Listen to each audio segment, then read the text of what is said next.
हरे कृष्णा। करवा चौथ व्रत कथा जो मैं आपको सुनाने जा रही हूँ, द्रौपदी को श्री कृष्ण ने सुनाई थी ये कथा।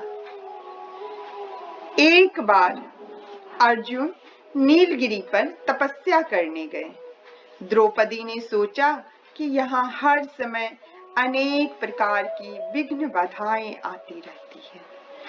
उनके समन के लिए अर्जुन तो यहाँ है नहीं, अतः कोई उपाय करना चाहिए।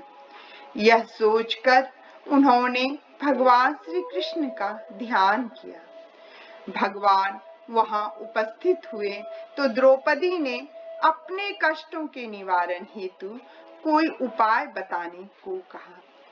इस पर श्री कृष्ण बोले, एक बार पार्वती जी ने भी शिव जी से यही प्रश्न किया था, तो उन्होंने कहा था, करवा चौथ का व्रत गृहस्थी में आने वाली छोटी मोटी विघ्न बाधाओं को दूर करने वाला है। यह पित्त प्रकोप को भी दूर करता है।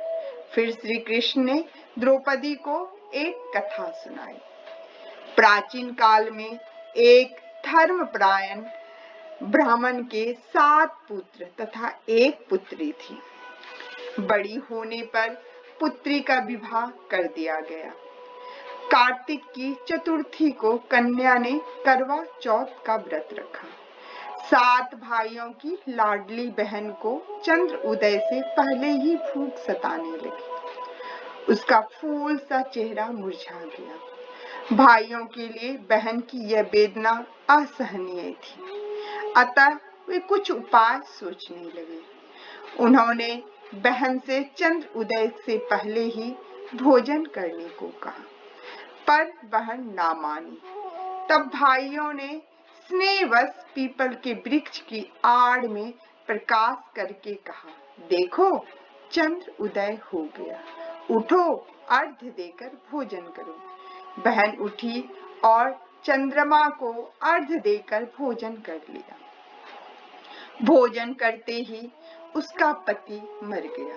वह रोने चिल्लाने लगी। देवयोग से इंद्राणी देवदासियों के साथ वहां से जा रही थी।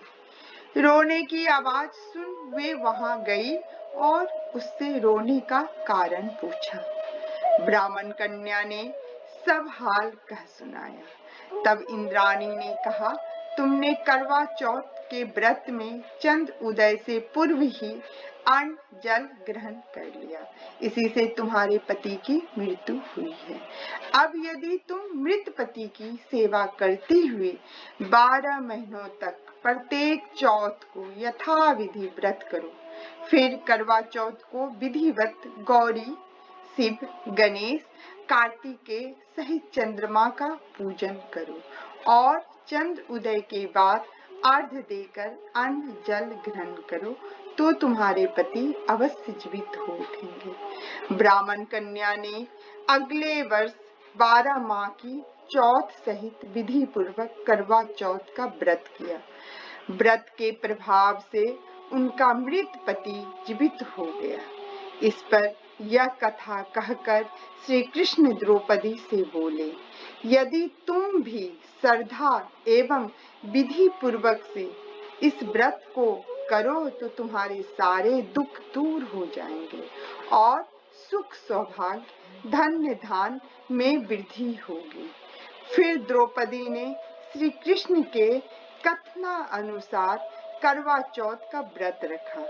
उस व्रत के प्रभाव से महाभारत के युद्ध में कौरवों की हार तथा पांडवों की जीत हुई। हरे कृष्णा। धन्यवाद।